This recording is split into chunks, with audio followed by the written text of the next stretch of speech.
ज़ैनब जो एहसान घणो हिन दीन ते इस्लाम ते अल्लाह जे कुर्बान ते हे सारो साथ कुहायो ज़ैनब जो एहसान घणो ज़ैनब जो एहसान घणो हिन दीन ते इस्लाम ते अल्लाह जे कुर्बान ते हे सारो साथ कुहायो ज़ैनब जो एहसान घणो ज़ैनब जो एहसान घणो हिन दीन ते इस्लाम ते अल्लाह जे कुर्बान ते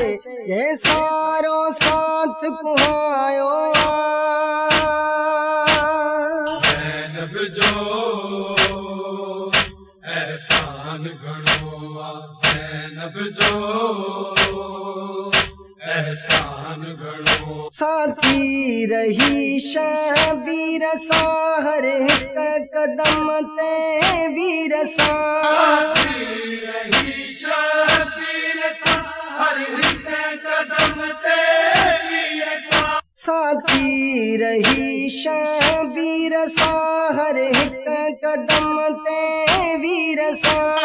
रही शबीर सा हर हिक कदम ते वीर सा करबो भला ऐं शाम में बाजार में जिंदान में है भाव संभेण निभायो ज़ैनब जो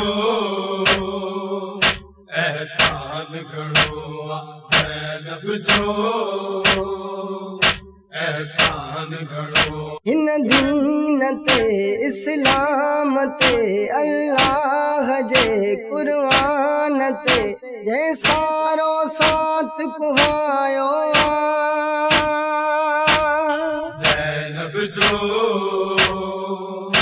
एहसान घणो ज़ैनब जो एहसान घणो ओनो मोहम्मद भी कुठा कई दीन ले साइण सखा मोहम्मद भी कुठा कई दीन ले साइण सखा ओनो मोहम्मद भी कुठा कई दीन ले साइण सखा मोहम्मद भी कुठा कई दीन ले साइण सखा अकबर कुठो असगर कुठो मुश्किल कुशा जो घर लुटो है उम्मत ॾाढो ॾुखायो ज़ैनब जो एहसान घणो ज़ैनब जो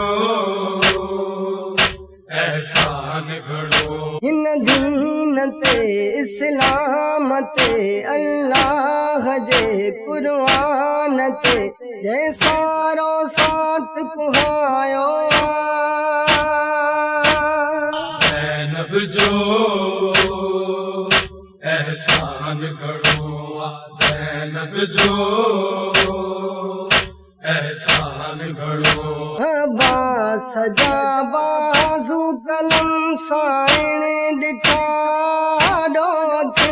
अब्बास जा बाज़ू कलम साइण ॾिठा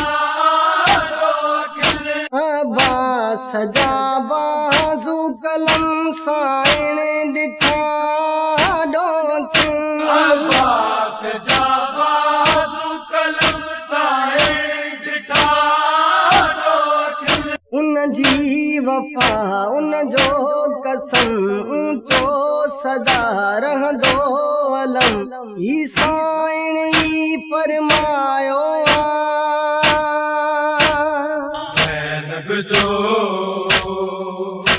एहसान घणो ज़ैनब जो एहसान घणो हिन दीन ते इस्लाम ते अल्लाह जे कुरान ते जंहिं सारो साथ कुहायो ज़ैनब जो